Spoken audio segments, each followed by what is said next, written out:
5 signs to detect a cult. Number 1, if you get approached by a stranger inviting you to a Bible study rather than a church, it could be a cult, particularly if that Bible study is maybe multiple times a week.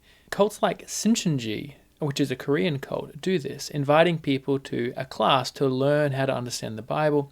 It's usually 3 times a week. Now, these cults will often be overly friendly with you, more so than you would have at a regular church. Number 2, cults often insist on using one particular Bible translation. Like the Hebrew Israelites, they insist on only using the KJV, which actually keeps their members from understanding the text easily for themselves. And so they have to just rely on their cult leader to tell them what it means. Or cults often make up their own translation, like the Jehovah's Witnesses do, to basically suit themselves, changing doctrines and verses to suit their own agenda.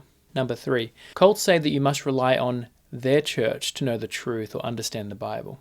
Sometimes they'll say that their specific church or their leadership is found in the Bible itself. The Jehovah's Witnesses do that by claiming that the faithful and discreet slave in Matthew 24 is the watchtower. Cults will often say that salvation is only by being part of their particular church. For example, the Iglesia Ni Cristo church in the Philippines, they claim that the Book of Life is their church rolls.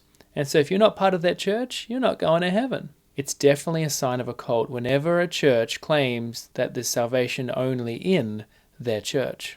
Number 4, cults are very controlling. They may pressure you to cut off family and friends. They may insist on you having to do things for the church throughout your week.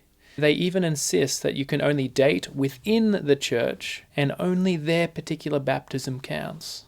Cults will often insist that you also have to give 10% of your income to their church. They may even tell you what you can or can't read, like the Jehovah's Witnesses, who say that you cannot read any publication about religion that's not put out by the Watchtower organization. Some cults, like the Iglesia Ni Cristo church, will tell you even who you must vote for. And if you don't vote for the candidate that they say, you could risk being struck off the church rolls. Number 5, cults will usually have doctrinal issues as well. Sometimes they will deny the existence of an eternal hell. For example, Jehovah's Witnesses and Christadelphians are like this. They'll often deny the Trinity, like the Mormons, or like the Oneness Pentecostals, who also deny the Trinity, and the JWs.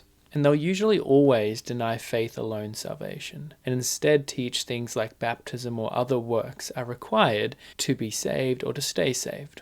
You see, the evil one is very subtle in making things look Christian, but at their core they aren't. I think one of the best ways to not be swayed into a cult group is to always check it with the Bible, yo.